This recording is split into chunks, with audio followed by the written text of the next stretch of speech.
بعد يا جسيمات الكلام المنظم واشرح الحال لا تخشى من أحد ملامه في ربى المملكة سيت قلبي تألم دون سابق مرض كنه من الله علامه بعدها جواني يسوى علم بالليل الأظلم إن صقر الصقور ضحى بروحه غرمان.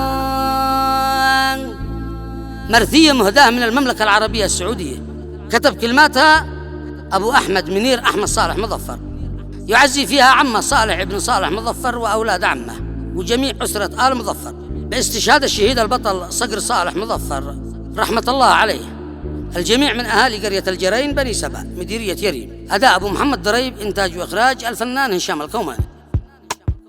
مع تحيات تسجيلات الكوماني. خالق الكون من أهدى عباده وعلام القلم وأكرم الإنسان أحسن كرامه ميزه عن جميع الخلق بالعقل يعلم مسلك الشر من مسلك طريق السلامة من سلك في دروب الخير بالخير ينعم من سلك في دروب الشر يلقى الندمان أحمدك عد ما قد مد جنحه وحوام صقر جارح على صيده وكسر عظامه وعد ما قد ضيب واعي الليل صارت تهجم وعندنا الفجر تحني رؤوسنا كالنعامة